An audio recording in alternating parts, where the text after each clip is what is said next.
welcome to the Human Values podcast. We're so happy to have you here again.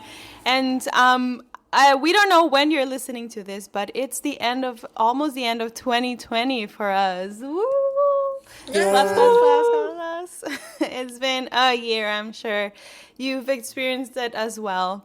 And so that's why we're here today. We're just reflecting on this year, reflecting on joy. What does joy mean during these times? And just give you a little bit of hope, a little bit of laughs, a little bit of looking forward to the next year. So hang in with us if you are interested in listening to this. And of course, we're going to have some activities. So if you want to gather a paper and some coloring pencils, crayons, markers, whatever you use, paint, this podcast is a little more interactive with us. So we're so happy again. And just before in that, I want to talk about our bits and bobs.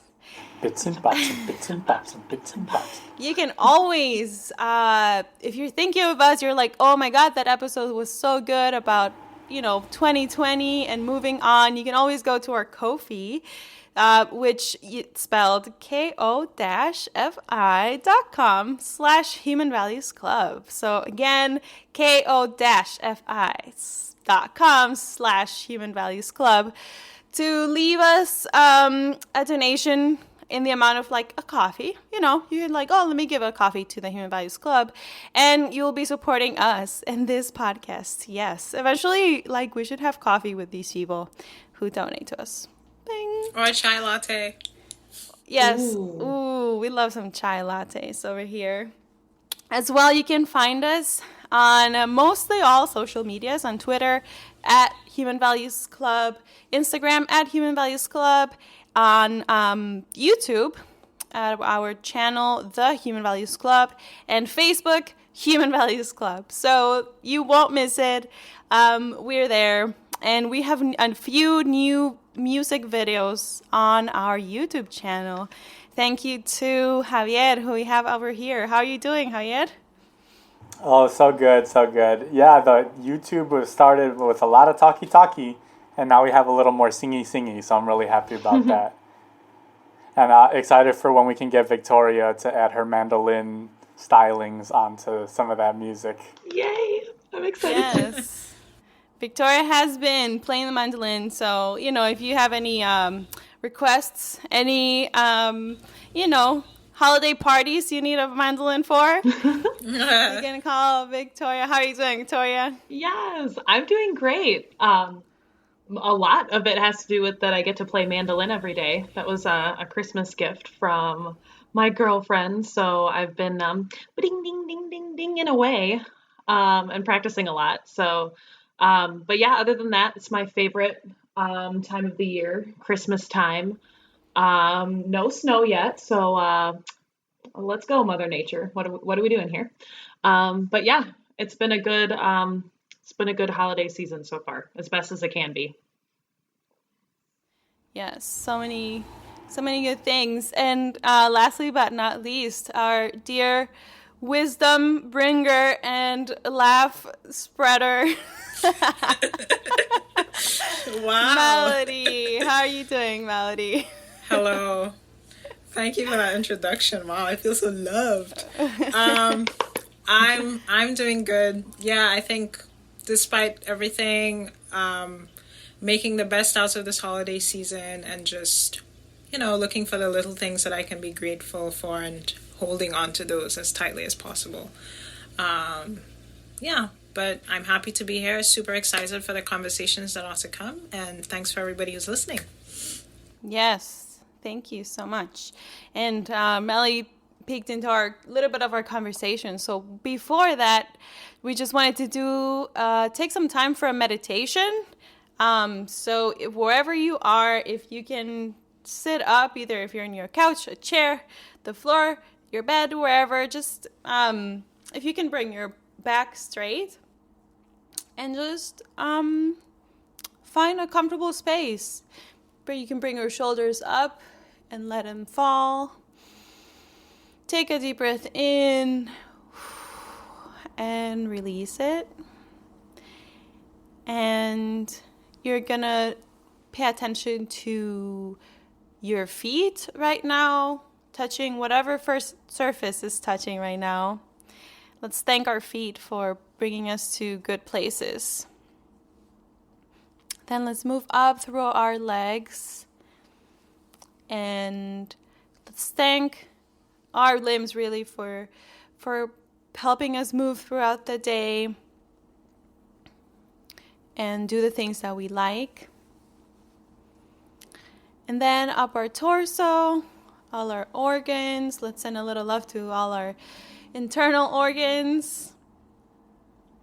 Up to our chest, down through our arms, all the way to our hands. And put your hands like little cups, facing up as if wanting to receive what you need. And take another deep breath in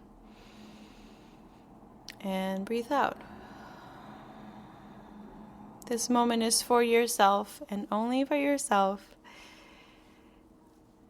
And whatever we do for ourselves, we can share with others. So keep your hands like that in little cups. Bring back your attention to your chest. And imagine there's a little flower in the middle of your chest, where we're going to put everything that we wish for the next year. Anything that you want to bring into your life, that being peace, joy, that being success in any way, that whatever that means for you. Maybe you want to really see your friends and family and other people. So all those wishes, let's keep it in the middle of our chest.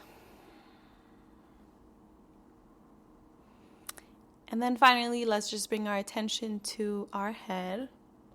Think about the space above of your head. And imagine that you have like a little string that is pulling your head up. And there's more and more space above your head.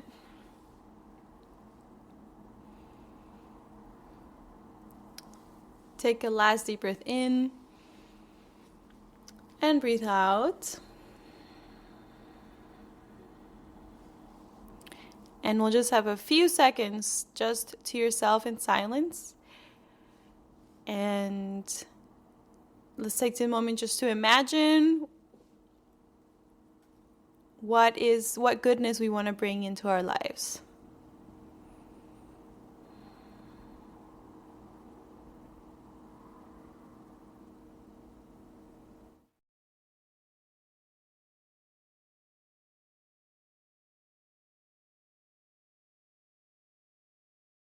All right, take a final deep breath in and breathe out. And you can start moving your legs, your arms. You can stretch out like a cat or a dog, depending on your Or a lion. Or lion. Yes, I'm going to start using that one. You probably were like, wait, is this a podcast or this is like my meditation app? It's both.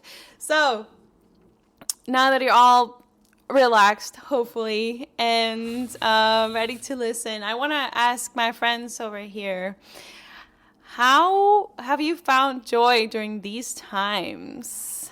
And if you want to take it a step back, what does joy mean for you during these times, since it means different things for all of us? And yeah, just what have you reflected from this year? What has come up for you? Yeah, I can jump in and maybe say that I had a little bit of redefining of what joy meant for me this year. And it's just an interesting thing as we're talking about feelings, emotional education and human values, when we're thinking about as kids grow, not being able to articulate like what they're feeling and what they're going through. And basically learning very basic, like happy and sad, right? Or kind of like, how you doing? You have a very limited amount. I think we get caught up in feeling like, oh, that's what joy is. Joy just means like happiness. And I think the redefinition of joy for me was, joy is a posture or a mindset, or even, I don't want to say the word attitude because that word has a lot of negative connotation for me, mainly from schools, right? Fix your attitude, blah, blah, blah. But yeah, I think redefining that word or seeing that word in a new way of it's not a bad thing to be joyful even when the whole world around you is burning, because actually your joy is almost like a tool of longevity. So if we're talking about this conversation of human values work, abolitionist work, anti-racist education, social justice, it's very dark things, and it's really hard sometimes. So thinking of joy as we need this in order to survive and maybe get to a thriving place one day. So it's like joy becomes a posture or something that we practice, and in that way it becomes more like a human value to me, of like, no, we value joy, so we're gonna make sure that we talk about it, we make it central to the work that we're doing for our longevity, because yeah, I think it's just important. It rejuvenates us and it keeps us going. So that's kind of how I saw that redefined for me this year. I'm really grateful for all the teachers and all of our conversations around that. Yes. Yeah, and thank you for sharing that. I feel there was a lot of redefining and for us this year. Yeah. What about you, Victoria? Yeah, I like what Javier was talking about, kind of like redefining what joy is. I remember at the beginning of this whole like pandemic and when things were just really getting rough for, or continuing to be rough for people of color, marginalized people, during a pandemic. So double whammy, triple whammy. It was really hard for me to find joy because of all, like you said, because of everything that was going on. The world was burning, people were dying, people were getting hurt, and nothing was happening to fix it. So I remember being like, well, no one should feel happy right now. Like when people are like, how are you doing? Everyone should be like, we're screwed and nobody's happy. But I think like, doing a lot with, our conversations of human values and like, being what you want to spread throughout the world, like being the example. I think that kind of helped me to like find joy and continue to like push it out to other people, to help them kind of, what's the word I'm looking for? Cope with what was happening in the world. So I think just like our conversations have definitely helped a lot, helped me redefine as well. And I know when I think about joy, there's like almost like this like feeling of contentment. So instead of being like, joy is happiness all the time, it's almost like being content, being like you feel like you are at the place that you want to be. Like I feel a lot of joy when I'm with my girlfriend for obvious reasons because she is a joy. She is a, very kind and selfless person. So how can you not be joyous around a person like that? Playing music, also very joyful because there's that content and that like pattern of this is how I practice, this is what I do, this is how I work on something that's difficult, all that. And just finding like the little things I think have really helped me, like, even just going for a drive, looking at people's houses decorated for the holidays, or reading a book that I haven't had a chance to read in a week, or having a double date watching Christmas movies with some friends via Zoom. Like, there's joy everywhere. You just kind of have to find it and be okay with grabbing some for yourself. So, yeah. Yeah, grab that joy, everybody. You grab that joy. Hashtag grab the joy. That's great. I love that. Speaking of grabbing joy, I feel like for me, I mostly went through this phase of Well, at the beginning of the pandemic, when things got really crazy, I feel like I was like stuck in a room with all the demons that I had placed into a box and said, okay, I'll deal with this stuff later, like after I graduate, or like when I'm no longer in school, or when I'm less busy, or whatever it is.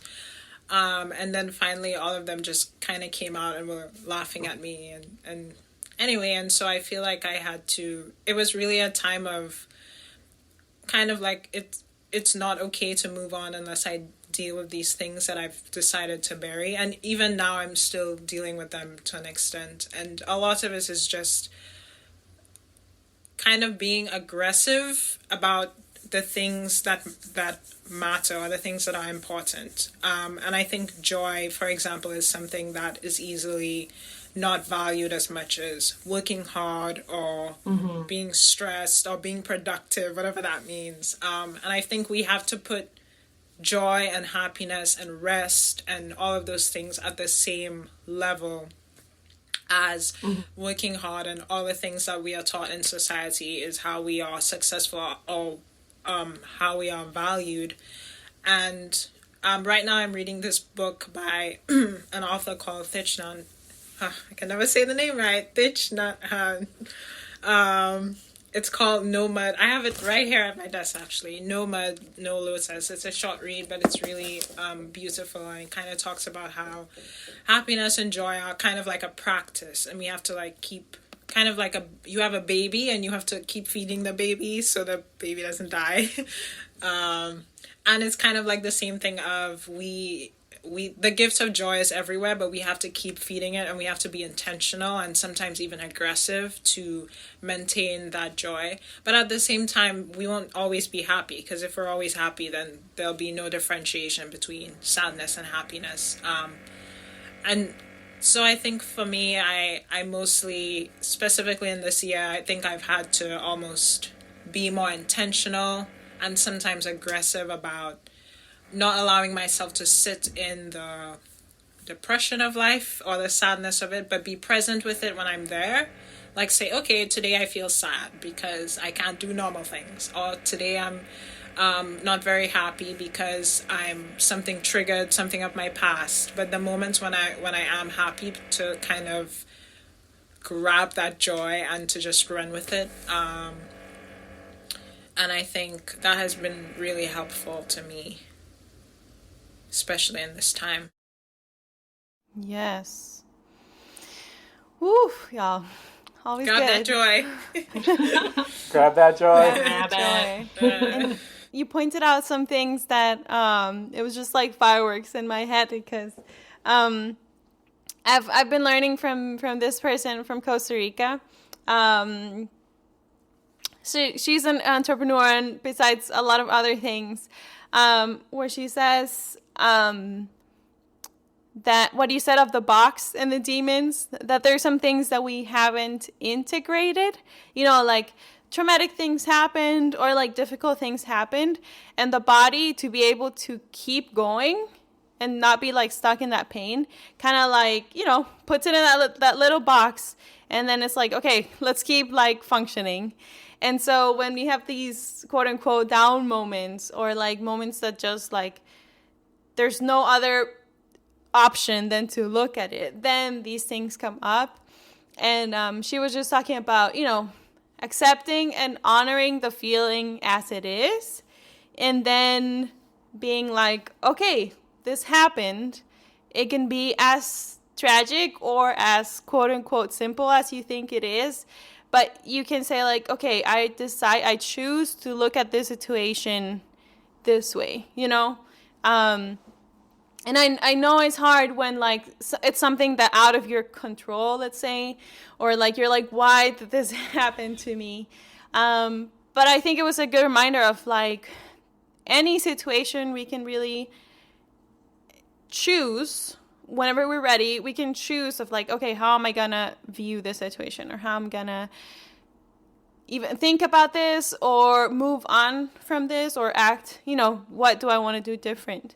So I feel like even if this was a pandemic of like, health crisis, like it just brought up all these emotional and traumatic things that we hadn't integrated, and that we might not have integrated completely, but it just, we're at home, and like you said, we don't have all this productivity and like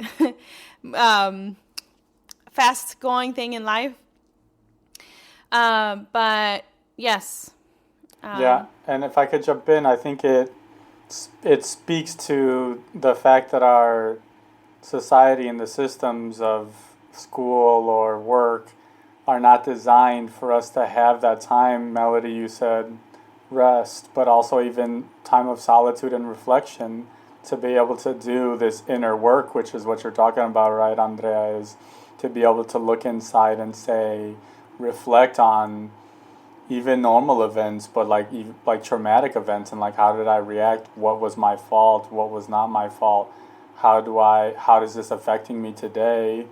And how do I react in similar situations, or how will I react in the future? What will I do? Like, we don't have that time to sit with ourselves, and we're not taught to sit with ourselves to do that inner work. And I feel like with the pandemic, that was part of that contributed to this big social awakening, was everyone was forced to stop and be in solitude and reflect, and you couldn't go out to the bar, you couldn't go out to the coffee shop, you couldn't do this and that, all the things we do to distract ourselves from the inner reality, our inner world. So it's good for us to take that time to look inside. And and I think that's why people also, when everything did shut down, you heard a lot about people being like, well, I need to clean my whole house. I've already cleaned my kitchen 5 times during this pandemic in the first week. I've done, like, what else can I do? Should I clean it again? Like, which is cool, because maybe if you haven't cleaned your kitchen in a while, you should probably get on that. But I mean, I think people were trying to find any way to keep busy, not only because, there was a pandemic and what else are we going to do to distract our mind, but also to distract our mind from those boxes that we put back there full of things that we said we were going to think about when we had the time, but really we're just like, putting it off and not actually scheduling time to think about it, And I think it's also just been one of those things that you think about growing up, like, they make it seem like when you're in school or other adults, everyone makes it seem like you're going to be successful if you go to college for 4 years, if you get a job right out of college, if you do this and this and this, if you are a workaholic and have, work 1,000,000 hours a week, like, that's the meaning of success. And I think that has really, like, almost ruined some people's, peace of mind and ability to take that rest time and to feel okay with the rest time. I know I was like, when I was younger, I was a perfectionist and like workaholic, let's go, let's do this. But, after college, when I had that time to like rest and recharge and reflect, hey, RRR, rest, recharge, and reflect. I was like, this is a little bit insane. And I've put off a lot of things to think about. And now I don't feel I'm at mentally and emotionally where I should be, stuff like that. So hopefully that might have been a joy to come out of the pandemic, was being able to think about things that you've been putting off and that you need to think about in order to heal, Yeah, that makes me think of this other maybe definition for joy. Could be to live in agreement with yourself. To reconnect and strengthen your relationship to yourself, and to get to the place of like doing what you want to do and not doing what you don't want to do within reason, right? We all have responsibilities, but yeah, living in agreement with yourself, and that everything has this ease and joy to it, and I think we call that the life we deserve. We're always looking to live the life we deserve. You better grab that joy. Grab And live the life you deserve. it. Grab the joy. Yes. And Javier, you reminded me during this summer about really right after the murder of George Floyd, how we even every topic we talked about, like we even label it because we were talking about it so much, and I was just getting caught up in it. And you reminded me about that joy needs to be part of the movement, right? And it just has to be part, like Melody said, of it should be as important as, it should be something that we value, rest and joy, to first have the space to imagine the world that we want for ourselves, but also be able to be well, like I said in meditation, like to be well and give to others what we want to give. So that really helped me, and I think it ties perfectly with what you said, Javier, of what did you say? I said a lot of things. All of it. Connected. I forgot. All of it connected. Of being in agreement with yourself, because really at the end of it, it should not depend on what's going on around you. Of course, you will be affected by what is around you, but if you are in agreement with yourself, or you're working on that, that's what is gonna stay there, like unmovable. And yeah, again, easier said than done, but it's a good reminder. And talking about reminders, I was wondering if any of you during this year, or just in general, have some kind of reminder, some kind of affirmation that you use to get through, your most difficult times, or phrases that you use to, like, tell friends, like a reminders, like, remember, grab the joy, or things like that, that you use during this time, or it's just like in your toolbox. So yeah, is there any one of those out there? Well, can I just start it off by stealing from the incredible RuPaul? And then who else was it? I think, did Jane? No, not Jane. Someone said it that we were talking about. But if you can't love yourself, how in the heck? Hell? Or hell, whichever you prefer, are you gonna love yourself? Wait, if you can't love yourself, how in the hell are you gonna love somebody else? There we go. Somebody else. Yes, That's a there good it one. is. That's a good one. I stole. Can I get an amen? But that one's a good one, because I think it brings it back to finding your joy and what you love about yourself or what you do, and then you can kind of spread that along. Yes. One that I try to repeat a lot, and I say with my students a lot too, I think is important, is be the light in dark places. It's so many times we find ourselves in this situation of how bleak things look, and taking within all the seriousness, but kind of going back to what we were talking about with joy, of sometimes the most beautiful way you can serve your community is by being the calm in the storm, and by through your own inner work and agreement, living in agreement with yourself, and just growing and loving yourself. When you can live like that, you really shine and give other people permission to shine just as brightly as you. So as we do with any of the human values, it's always lead by example. And I think to be someone like this, being the light in dark places and encouraging other people to do that, I think it's one of the very valuable things that we can do, is providing that example for each other of hope and strength and joy.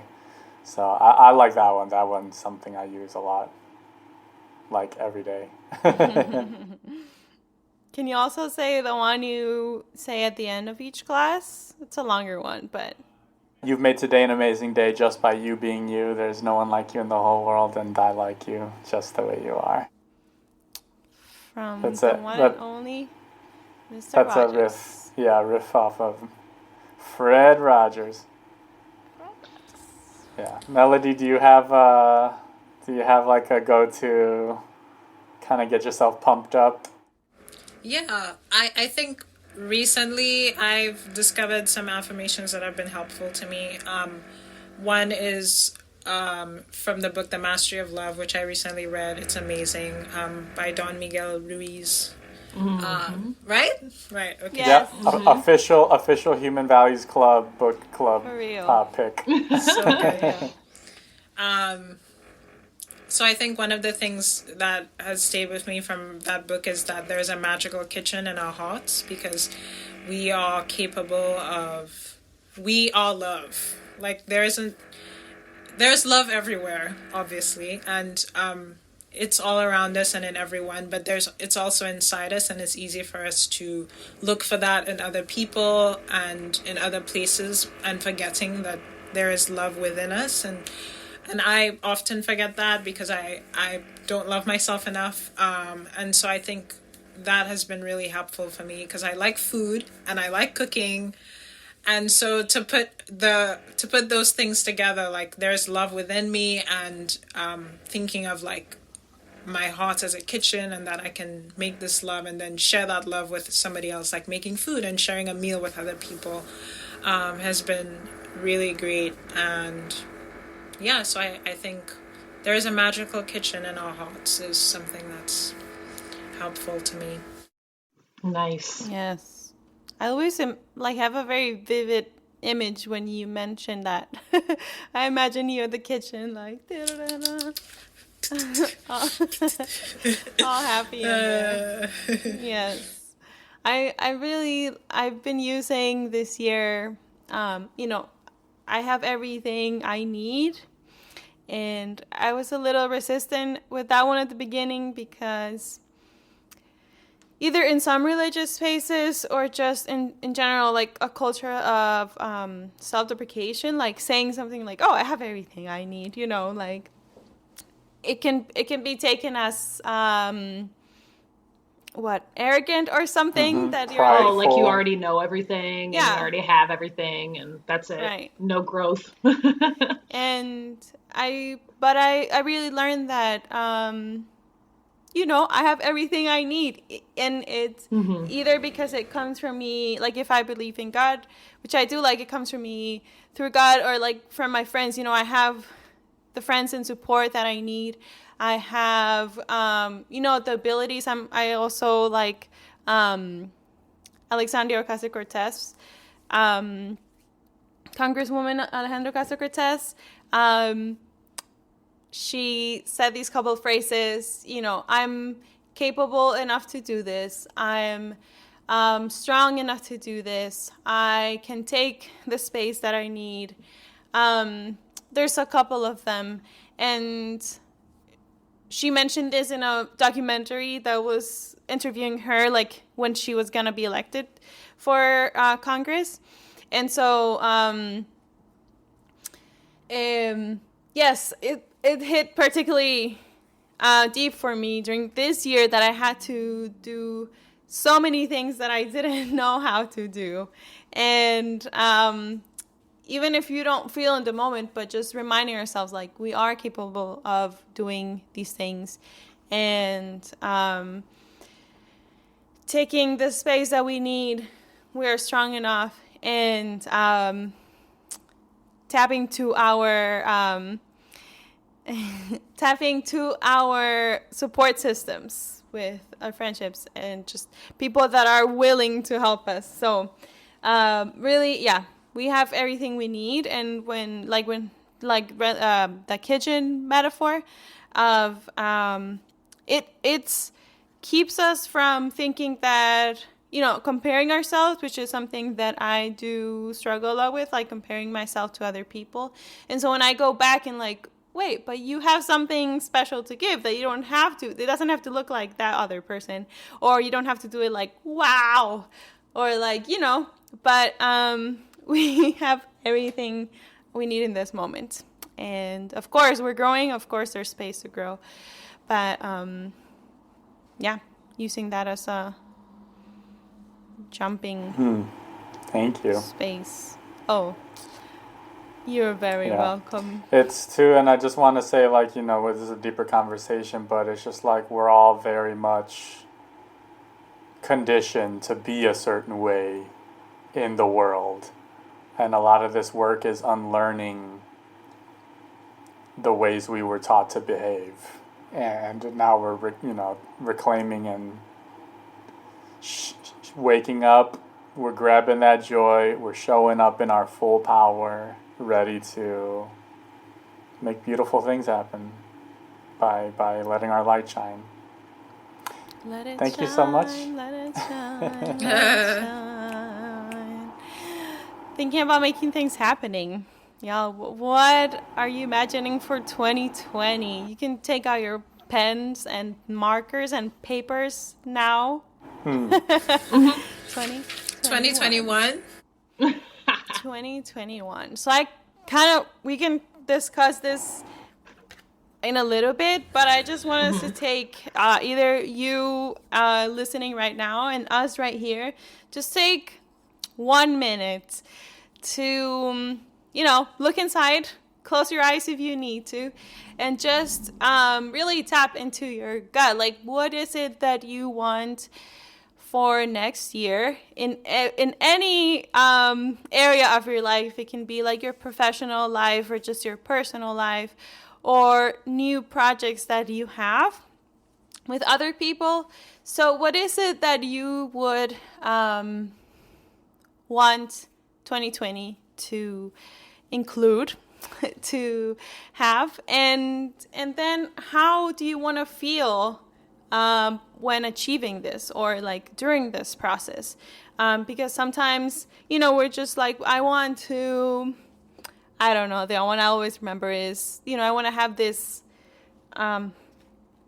weight, or like do exercise every day. And then we don't think about like how we want to feel through the process. So maybe, I still want to, be healthy and take care of my body, and I want to feel empowered and, feel ease during the process. So let's just take a little bit and jot down like 2 or 3 things that we want to for 2021.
All right, so let's start. Put our last strokes, our last letters. Make sure you put some color in there. If you are a person who loves drawing and that comes easier to you, just draw a picture of what your 2021 might look like. So, what are we cooking for 2021? Ooh, yum. Already excited for this meal. I can start if Sweet. y'all are ready to go. Mm-hmm. Yeah, I can start us off. Well, with the Human Values Club, I feel big goal of mine for next year is, we want to make the Human Values Club a nonprofit organization. So that is a huge process, but we're putting there into the universe and together with you all and a bunch of other people. I know we can make it possible. So the way I want to feel about it is ease as much as possible. Take time to do it, and through every step, and really from a mentality of abundance, like there are opportunities and there will always be opportunities, and always from the focus of community. So when we're in community, really everything takes, a different, I feel like a different taste when there's a community behind a project or behind a goal. So yeah, to make it in the spirit of community and through community. And I have other personal ones, but I want y'all to share first. I can jump in next. Are we showing our little doodle that we did? Yeah. Show Do you it. have one? Do you want to show? I was pretty much like, dun, dun, Nice. dun. So it looks Yeah. like a bullet point lists for our audio listeners. And then I'll show mine first. I did mine as a timeline. This is kind of based off of an exercise from the inner teacher.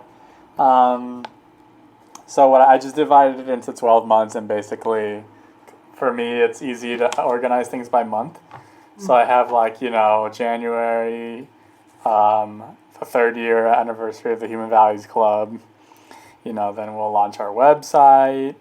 We have our meetup, and looking forward, I'm really excited for what we're gonna do. I'm really excited for this idea I have about mentorship, mentoring pre-service teachers and 1st and 2nd-year teachers.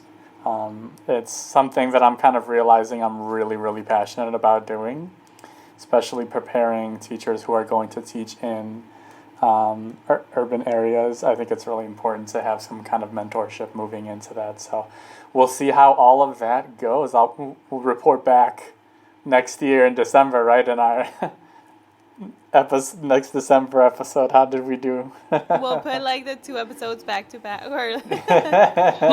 and reflect on our last one. Yes. Mm-hmm. Yeah. Anything else? I can go next. Mine are a little bit more general because I'm a leaf in the wind right now in terms of goals. Really, my goal is to finish school. But I think one thing I've realized from talking to 2 of my close friends who are very passionate about learning. They're both like very curious people, and Jamie and Ugo. Everybody here knows Jamie and Ugo. But they're very they inspire me in the sense that they love learning, and they love talking about the things that they've learned about, whether it's like this ancient folklore story or a language or whatever it is. And I think that has reminded me of how much I love learning, but how I've kind of lost touch of that because of school and because of a lot of other things. And I think I just want to re-spark that light that's within me and kind of follow my desire to learn the things that I want to in a given moment. And because sometimes I feel trapped because now that I've declared my major, or because I'm studying something specific, I have to keep on that track. And I think I just want to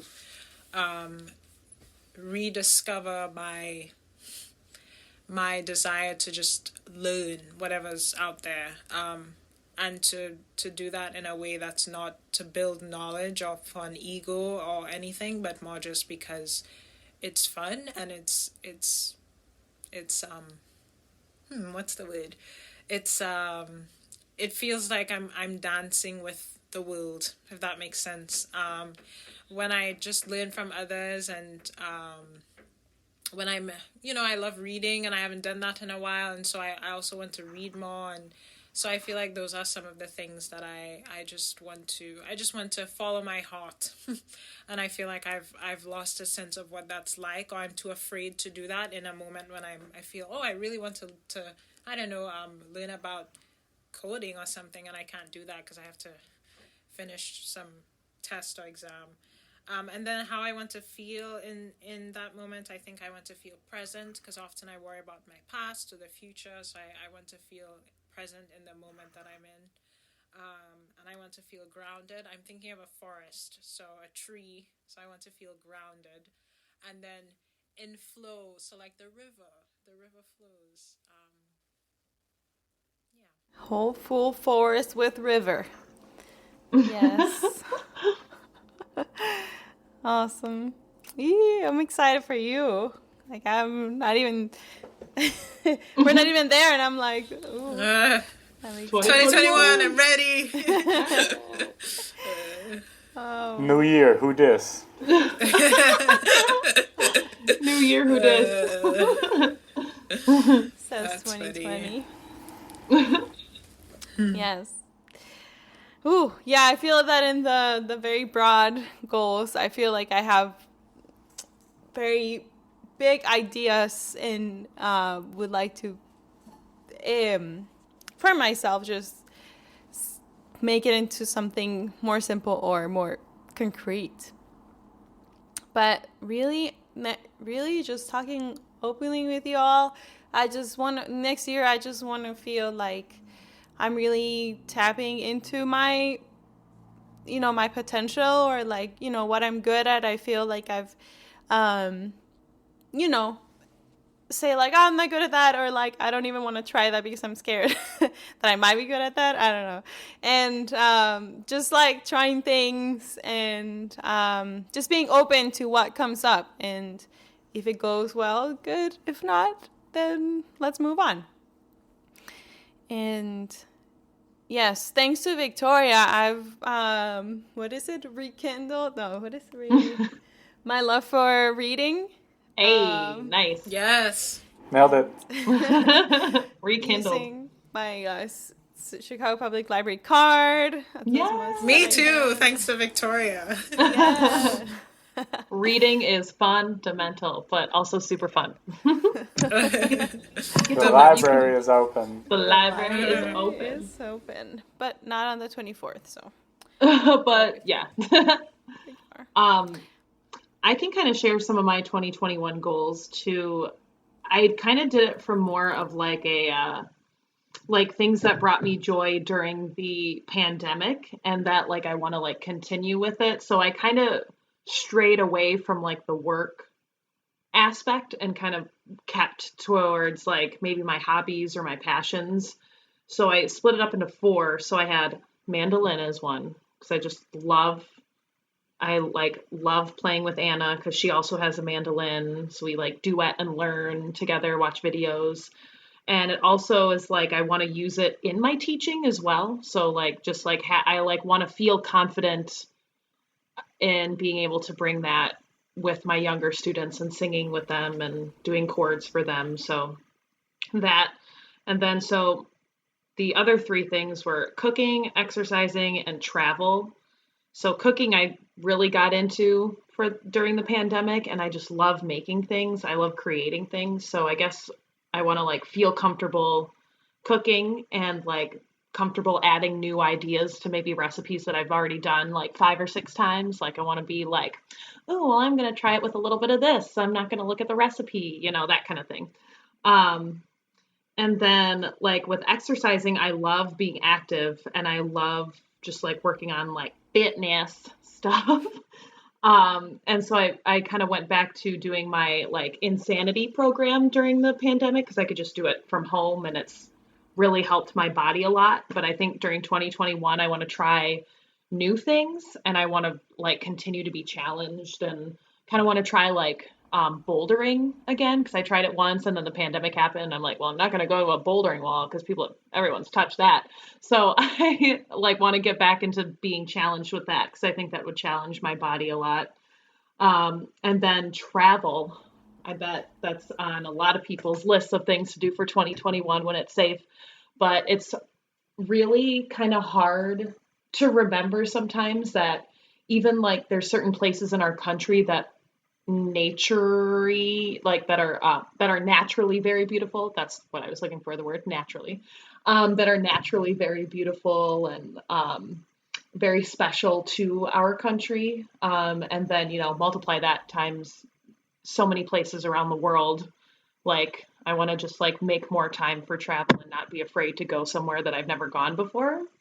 And worries that I won't know where I am or what I'm doing. It's like, no, just grab it. Just grab the ticket. Grab that joy. Grab that joy. Grab the tickets, grab the suitcase and go for it. So, yeah, a lot of things going on in 2021, but I think we can do it. Just buy one more ticket. Just one more ticket for me. Yes, we're all gonna go. Just real quick, I do want to add just to if we could also think about all the people who didn't make it to the end of the year, who died from this pandemic or for other reasons, and all people who've lost loved ones, all friends, family, and their 2021 will be forever changed because of that. I just want to take the moment to recognize that. Yes, definitely. Yeah, we are with all of you who might have lost someone this year. And even if you did the most you could to protect yourself, it happened, and unfortunately, there could have been things done to prevent that. But now that we're here, like you said, now that we're here, we are with everyone who might be experiencing loss. And that grief is not linear. And, things might come up, you might not integrate the whole situation right now. Things might come up next year, might come up in 3 years. And so to just accept the moment and accept the feelings as they come and honor them because it's part of the process. Mm-hmm. But yes, thank you so much, Melody, for reminding us of that. To end our time today, Victoria has a practice guide to share with us. Yay! Awesome. So we have 2 more practice guides for the rest of the year. So this second to last one that we are doing this week is solidarity. And that's our sub-value. So we put that under the universal human value of nonviolence. So to remind you all, the universal human values are truth, love, peace, nonviolence, and right action. And we kind of zoomed in. Zoomed in. There we go. Honing in. That's what I was thinking about. Okay. We zoomed in on nonviolence with the sub-value of solidarity. Our thought of the week, we took a quote, and the quote is, "Let us stand in solidarity, not to a specific country, race, or religion, but rather to humanity." So let us stand in solidarity with humanity. The objective of this sub-value this week is through solidarity to educate ourselves and to stand with others against the injustice system, and specifically the prison industrial complex. So when we send out our practice guides, we have activities that you can do and also an action step.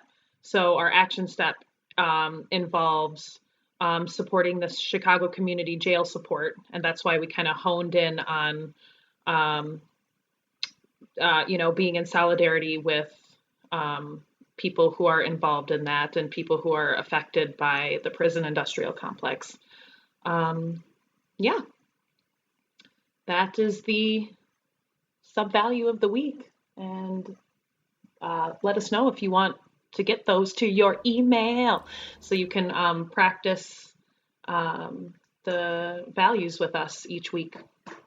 Yes, you can definitely send us an email to humanvaluesclub@gmail.com. humanvaluesclub@gmail.com if you wish to receive these newsletters every week, every Monday or Tuesday. Tuesday. You will receive it. That's for sure. You will receive it. And just remind us, if you wish to give us a coffee, give us a donation in the amount of a coffee, remember to go to our ko-fi.com/Human Values Club. And if you have a hard time remembering, just sing ko-fi. That's right. And click there. Say you can donate more than a coffee. Whatever you want. If you enjoyed this episode, we are really thankful that you were here with us. Thank you to Melody, Victoria, Javier, always. And yes, we are with all of you, and whatever happened this year and whatever we will happen. Sending you a lot of love, and yes, grab the joy. Grab that joy, everybody. You better grab that joy. If you can't love yourself, how the hell are you going to love somebody else? Hey. Amen. All right, everybody. Love yourself. Love the world. We'll see you next time. Bye. Bye. Love you. Bye.